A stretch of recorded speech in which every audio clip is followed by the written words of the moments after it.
ఎట్టకేలకు Delhi liquor scam లో జైల్లో ఉన్న కేజ్రీవాల్ కు దేశ అత్యున్నత న్యాయస్థానంలో ఊరట దక్కింది.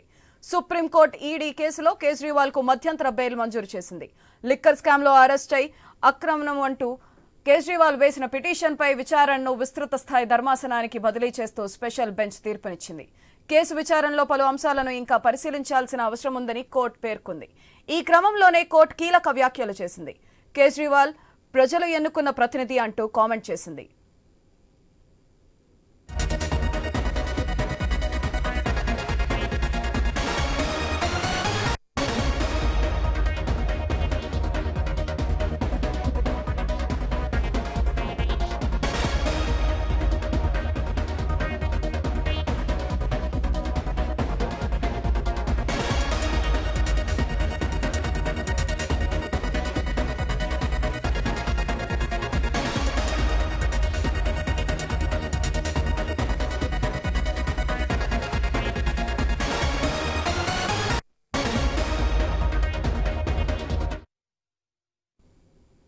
ఎట్టకేలకు ఢిల్లీ లిక్కర్ స్కామ్ లో జైల్లో ఉన్న కేజ్రీవాల్ కు దేశ అత్యున్నత న్యాయస్థానంలో ఊరట దక్కింది. సుప్రీంకోర్టు ఈడీ కేసులో కేజ్రీవాల్ కు మధ్యంతర బెయిల్ మంజూరు చేసింది. లిక్కర్ స్కామ్ లో అరెస్ట్ అయి అక్రమం అంటూ కేజ్రీవాల్ వేసిన పిటిషన్ పై విచారణను విస్తృత స్థాయి ధర్మాసనానికి బదిలీ చేస్తూ స్పెషల్ బెంచ్ తీర్పునిచ్చింది. కేసు విచారణలో పలు అంశాలను ఇంకా పరిశీలించాల్సిన అవసరం ఉందని కోర్టు పేర్కొంది. ఈ క్రమంలోనే కోర్టు కీలక వ్యాఖ్యలు చేసింది. కేజ్రీవాల్ ప్రజలు ఎన్నుకున్న ప్రతినిధి అంటూ కామెంట్ చేసింది.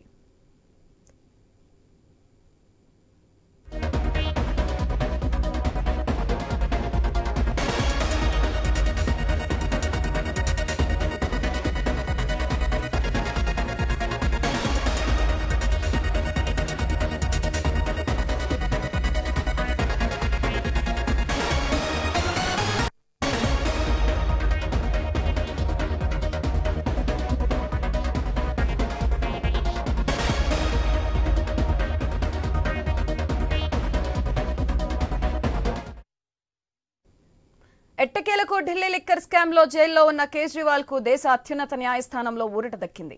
సుప్రీంకోర్టు ఈడీ కేసులో కేజ్రీవాల్ కు మధ్యంతర బెయిల్ మంజూరు చేసింది.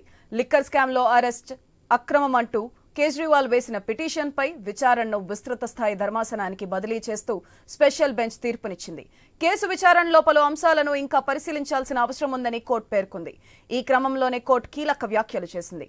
కేజ్రీవాల్ ప్రజలు ఎన్నుకున్న ప్రతినిధి అంటూ కామెంట్ చేసింది. దీనిపై మరింత సమాచారం మా input editor Srikanth phone line ద్వారా అందిస్తారు. శ్రీకాంత్, చెప్పండి, కేజ్రీవాల్ కు బెయిల్ మంజూరైంది కదా, అయితే కవితకు కూడా మంజూరయ్యే అవకాశాలు ఉన్నాయా? దీన్ని మనం ఎలా చూడొచ్చు? సుధాత్రి, అంటే నిజానికి ఈ రెండు లింక్డ్ కేసెస్ అనేది చెప్పాలి. ఎందుకంటే ఇద్దరు అరెస్ట్ అయింది ఇదే పరిణామాల్లో ఈ మధ్య కాలంలో మనం చూస్తున్నాం. గత వారం అంటే 2 రోజుల క్రితం వరకు కూడా వారం రోజులు అటు అంటే ఢిల్లీలోనే ఉన్నారు. కేసీఆర్ గాని హరీష్ రావు గాని తమ న్యాయవాదులతో చర్చలు జరపడం జరిగింది. సో ఏదేమైనా కానీ ఎటకేలకు ఇదొక కవిత విషయంలో మాత్రం కొంత ఊరట కలిగిస్తుందని చెప్పడంలో ఎట్లాంటి ఆశ్చర్యం లేదు. ఢిల్లీ లిక్కర్ స్కామ్ లో జైల్లో ఉన్నటువంటి కేజ్రీవాల్ కి ఇప్పుడు సుప్రీంకోర్టులో ఊరట దక్కడం, నెక్స్ట్ కవితకు కూడా ఛాన్సెస్ ఉన్నాయి. కవిత కూడా సవాల్ చేసేటువంటి అవకాశాలు ఉన్నాయి. కవిత కూడా మళ్ళీ కోర్టుకి వెళ్ళి సవాల్ చేసేటువంటి ఛాన్సెస్ మాత్రం దీంట్లో కనిపిస్తున్నాయని చెప్పడంలో ఎట్లాంటి సందేహం అయితే లేదు. ఎందుకంటే దీంట్లో ఇప్పటివరకు ఎవరికి బెయిల్ మంజూరు అవడం లేదు. అప్రూవర్ గా మారినటువంటి సందర్భాలు ఉన్నాయి కానీ బెయిల్ మంజూరు అయినటువంటి సందర్భాలు మాత్రం చాలా తక్కువనే చెప్పాలి. ఇప్పటికీ మనం చూడొచ్చు, మనీష్ సిసోడియా కూడా జైల్లోనే ఉన్నారు. సో ఇట్లా నేపథ్యంలో కవిత విషయంలో కూడా కొంతవరకు ఇది ఊరట కలిగించేటువంటి అంశం అనే చెప్పాలి. మద్య విధానం కేసులో ఏదైతే ఏప్రిల్ 9వ తేదీ రోజు ఢిల్లీ హైకోర్టు ఉత్తర్వులు ఏదైతే ఇచ్చిందో ఆ ఉత్తర్వులకు సంబంధించి కేజ్రీవాల్ సవాల్ చేశారు. అట్లాగే అంటే జస్టిస్ సంజీవ్ ఖన్నా, జస్టిస్ దీపాంకర్ దత్తా నేతృత్వంలో సుప్రీంకోర్టు ధర్మాసనం ఆ రోజు కేజ్రీవాల్ పిటిషన్ పైన విచారణ జరిపింది. కేజ్రీవాల్ ఈడీ వాదనల తర్వాత అంటే మే 17న ఈ తీర్పును రిజర్వ్ చేసింది. ఆ తర్వాత 20వ తేదీ రోజు జూన్ 20వ తారీఖు నాడు కేజ్రీవాల్ కి రౌజ్ రెవెన్యూ కోర్టు సాధారణ బెయిల్ మంజూరు చేసింది. అయితే ఆ తర్వాత బెయిల్ మంజూరు చేసినటువంటి మరుసటి రోజే ఢిల్లీ హైకోర్టు ఆ బెయిల్ పైన స్టే ఇచ్చినటువంటి పరిస్థితి మనం చూసాం. సో ఈ క్రమం ఏదైతే ఉందో ఈ స్టే ఇచ్చినటువంటి క్రమాన్ని సవాల్ చేస్తూ అటు సుప్రీం కోర్టులో కేజ్రీవాల్ సవాల్ చేయడం జరిగింది. దానికి సంబంధించి ఆయనకి ఈ రోజు మధ్యంతర ఏదైతే ఆయనకి ఈ రోజు బెయిల్ మాత్రం మంజూరు చేయడం జరిగింది. ఎటకేలకు మధ్యంతర బెయిల్ మాత్రం మంజూరు చేసింది. సో ఇట్లా నేపథ్యంలో దీని తర్వాత కవిత విషయంలో కూడా ఇట్లాంటి కేసు మూవ్ అయ్యేటువంటి అవకాశం కూడా కనిపిస్తుంది. సో సో ఢిల్లీ లిక్కర్ కేసులో తన అరెస్ట్ అక్రమం అంటూ కూడా కేజ్రీవాల్ చాలా రోజుల నుంచి మాట్లాడుతున్నారు. కేజ్రీవాల్ తరపున ఉన్నటువంటి న్యాయవాదులు కానీ at the same time Aam Aadmi Party నాయకులు కానీ అందరూ కూడా ఒక నిరసన మాత్రం వ్యక్తం చేశారు. ఖచ్చితంగా ప్రభుత్వానికి వ్యతిరేకంగా నినాదాలు చేశారు. అయితే ఏదైతే ఈ బెయిల్ ఇప్పుడు రావడం ఉన్నటువంటి పరిస్థితి ఉందో, ఈ తన అక్రమం అరెస్ట్ కి సంబంధించి ఆ పిటిషన్ మొత్తానికైతే విస్తృత ధర్మాసనానికి బదిలీ చేసినట్టు కూడా సంజీవ్ ఖన్నా ధర్మాసనం చెప్పడం జరిగింది. 27వ తారీఖు గత నెల 27వ తేదీన ఢిల్లీ లిక్కర్ కేసులో మనకు తెలిసిన విషయమే సిబిఐ అరెస్ట్ చేసినటువంటి అంశం. సో అప్పటి నుంచి కూడా తిహార్ జైల్లోనే ఉన్నారు కేజ్రీవాల్. ఏదైతే మనీ లాండరింగ్ కేసులో ఇందాక మనం చెప్పుకున్నట్టు 9వ తారీఖు నాడు ఢిల్లీ హైకోర్టు చేసినటువంటి ఉత్తర్వుల్ని సవాల్ చేశారు. దానికి సంబంధించి ఈ రోజు మధ్యంతర బెయిల్ మాత్రం మంజూరు చేసింది. సో ఇక్కడ నుంచి అంటే దీని తర్వాత పరిణామాలు ఎట్లా ఉండబోతున్నాయి, కవిత విషయంలో ఎట్లాంటి అడుగులు పడబోతున్నాయి, కవిత తరపునటువంటి న్యాయవాదులు ఎట్లాంటి అంటే ఈ ఛార్జ్ షీట్ సంబంధించినటువంటి అంశం కానీ అట్ ద సేమ్ టైం ఈ వాదనలు సుప్రీంకోర్టు ఎట్లా దీనిపైన రియాక్ట్ కాబోతోంది, కవిత విషయంలో కూడా బెయిల్ వచ్చేటువంటి అవకాశాలను చెప్పడంలో సందేహం అయితే లేదు. ఎందుకంటే కేజ్రీవాల్ అరెస్ట్ తథ్యం అనుకున్నప్పుడు కవిత కూడా అరెస్ట్ కాబోతోందని చెప్పి మనం చూసిన విషయమే. అంటే ఈ లిక్కర్ స్కామ్ లో సో కవిత అరెస్ట్ తర్వాత కూడా చాలా పరిణామాలు మనం చూసాం. కవితకు సంబంధించి చాలా రోజుల నుంచి తను బెయిల్ మంజూరు చేయమంటూ కోర్టు మెట్లు ఎక్కడం చూస్తూనే ఉన్నాం. తన పిల్లలకు సంబంధించి కుటుంబానికి సంబంధించి ఈవెన్ మహిళ అన్నటువంటి కోణంలో కూడా కవిత వాదించినటువంటి సందర్భాన్ని కూడా మనం చూసాం. ఇట్లా నేపథ్యంలో ఒక విధంగా కొంత ఊరట కలిగించేటువంటి అంశమే కేజ్రీవాల్ కి సుప్రీంకోర్టులో బెయిల్ మంజూరు కావడం, మధ్యంతర బెయిల్ మంజూరు కావడం. సో నెక్స్ట్ ఎట్లా ఉంటుందన్న మాత్రం చూడాలి సుధాత్రి. అయితే శ్రీకాంత్, కేసు విచారణలో పలు అంశాలను ఇంకా పరిశీలించాల్సిన అవసరం ఉందని కోర్టు పేర్కొంది కదా, అయితే ఈ బెయిల్ తాత్కాలికం అనుకోవచ్చా?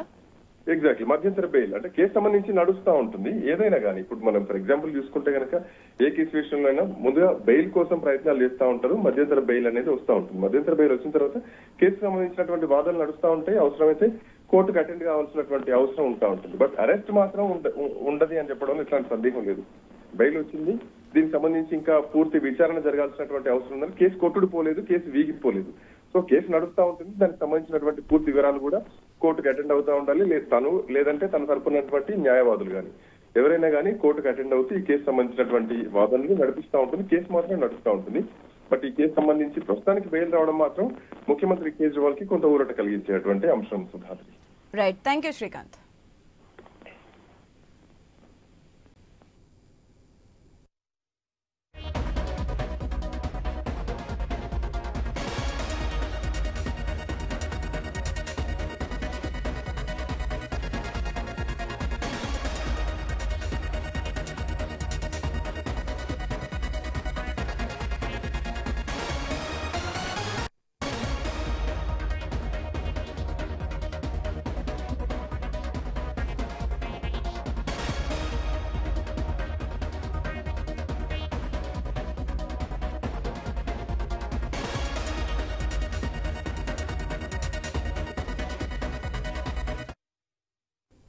ఎట్టకేలకు ఢిల్లీ లిక్కర్ స్కామ్ లో జైల్లో ఉన్న కేజ్రీవాల్ కు దేశ అత్యున్నత న్యాయస్థానంలో ఊరట దక్కింది. సుప్రీంకోర్టు ఈడీ కేసులో కేజ్రీవాల్ కు మధ్యంతర బెయిల్ మంజూరు చేసింది. లిక్కర్ స్కామ్ లో అరెస్ట్ అక్రమం అంటూ కేజ్రీవాల్ వేసిన పిటిషన్ పై విచారణను విస్తృత స్థాయి ధర్మాసనానికి బదిలీ చేస్తూ స్పెషల్ బెంచ్ తీర్పునిచ్చింది. కేసు విచారణలో పలు అంశాలను ఇంకా పరిశీలించాల్సిన అవసరం ఉందని కోర్టు పేర్కొంది. ఈ క్రమంలోనే కోర్టు కీలక వ్యాఖ్యలు చేసింది. కేజ్రీవాల్ ప్రజలు ఎన్నుకున్న ప్రతినిధి అంటూ కామెంట్ చేసింది.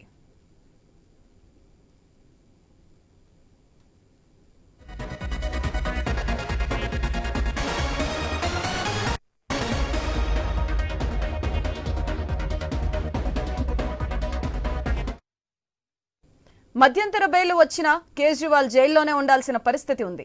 ఎందుకంటే ఆయనకు ఈడీ కేసులో మాత్రమే ఉపశమనం దక్కింది. సిబిఐ కేసులో కూడా ఆయన అరెస్ట్ అయి రిమాండ్ లో ఉన్నారు. దీనిపై మరింత సమాచారం మా ప్రతినిధి రామకృష్ణ ఫోన్ లైన్ ద్వారా అందిస్తారు. రామకృష్ణ, ఇక ఈ రోజు చూసుకున్నట్టుగైతే సుప్రీంకోర్టులో కేజ్రీవాల్ కు ఊరట లభించింది. మరి ఆయనకు మధ్యంతర బెయిల్ మంజూరు చేసిన సర్వోన్నత న్యాయస్థానం కేజ్రీవాల్ పిటిషన్ పై తీర్పు వెల్లడించింది. కేజ్రీవాల్ అరెస్ట్ అంశంలో పలు అంశాలను సెక్షన్ ను పరిశీలించాల్సిన అవసరం ఉందని చెప్పేసి పేర్కొంది. ఆ అరెస్ట్ అక్రమాన్ని కేజ్రీవాల్ వేసిన పిటిషన్ విస్తృత ధర్మాసనానికి బదిలీ చేసినట్టు జస్టిస్ సంజీవ్ ఖన్నా ధర్మాసనం పేర్కొంది. మరి ఇక్కడ కొన్ని ప్రశ్నలు కూడా లేవనెత్తింది ఈ కోర్టు. అందులో ప్రధానంగా ఏంటంటే తాము బెయిల్ ప్రశ్నను పరిశీలించలేదు, కానీ సెక్షన్ 19 PMLA యొక్క పరిమితులను అలాగే పరిశీలించాము. అలాగే తాము సెక్షన్ 19, సెక్షన్ 45 మధ్య వ్యత్యాసాన్ని వివరించాము. సెక్షన్ 19 అనేది అధికారుల యొక్క ఆత్మశ్రేయ అభిప్రాయము మరియు న్యాయ సమీక్షకు లోబడి ఉంటుంది. సెక్షన్ 45 కోర్టు ద్వారానే అమలు చేయబడుతుంది. ఇది క్లియర్ గా చెప్తుంది. రెండో అంశం, సెక్షన్ 19 పిఎంఎల్ఏకి అనుగుణంగా ఉందని తాము విశ్వసించడానికి కారణాలు కలిగి ఉన్నాయి. అది అలాగే అరెస్ట్ చేయాల్సిన అవసరము మరి ఆవశ్యకత కూడా పరిశీలించాము. మరి అరెస్ట్ యొక్క ఆవశ్యకత అలాగే ఆవశ్యకతను సెక్షన్ 19 లో చదవచ్చా అని కూడా తాము భావించామని చెప్పేసి కోర్టు పేర్కొంది. ఇక అవసరము ఆవశ్యకత అనేది అరెస్ట్ యొక్క అధికారిక పరిమితులకు సంబంధించింది కాదా అంటూ ప్రశ్నించింది. వ్యక్తిని పరిగణలోకి తీసుకుంటుంది. అలాగే రెండు సెక్షన్ 19 పిఎంఎల్ఏలో మరి పిఎంఎల్ఏను ఈ పిఎంఎల్ఏ కూడా సంబంధించి కూడా కొన్ని పరిమితులు కూడా తాము పరిశీలించామని చెప్పేసి పేర్కొంది. కేవలం విచారణను నిర్వహించాము, అరెస్టును అనుమతించదు అనేది. విచారణ అంటే ఇక్కడ క్లియర్ గా చెప్పింది ఏంటంటే విచారణకే అవకాశం ఉంటుంది, అరెస్టుకు అనుమతించదు అని చెప్పేసి కూడా పేర్కొంది. జీవించే హక్కు, ఇది ఇంకో కీలకమైన అంశం. ఇది జీవించే హక్కుకు సంబంధించి అలాగే విషయము విస్తృత ధర్మాసనానికి బదిలీ చేస్తాము. అరవింద్ కేజ్రీవాల్ ని మధ్యంతర బెయిల్పై విడుదల చేయాలని మేము నిర్ణయించామని చెప్పేసి పేర్కొంది. అరవింద్ కేజ్రీవాల్ 90 రోజులకు పైగా శిక్ష అనుభవించారు. అతను ప్రజలు ఎన్నుకున్న నాయకుడు కాబట్టి అతను ముఖ్యమంత్రిగా కొనసాగాలా లేదా అనేది అరవింద్ కేజ్రీవాల్ డిసైడ్ చేసుకుంటారు అని చెప్పేసి ఇక చాలా ప్రశ్నలు చెప్పింది. అయితే ఈ కేసులో ఈడీ కేసులో సీఎం కేజ్రీవాల్ కు బెయిల్ ఇచ్చిన సుప్రీంకోర్టు మరి సిబిఐ కేసులో బెయిల్ పై విచారణ పెండింగ్ లో ఉంది. మరి సిబిఐ కేసులో బెయిల్ వస్తే కేజ్రీవాల్ బయటకు వస్తారు. Right, thank you Ramakrishna.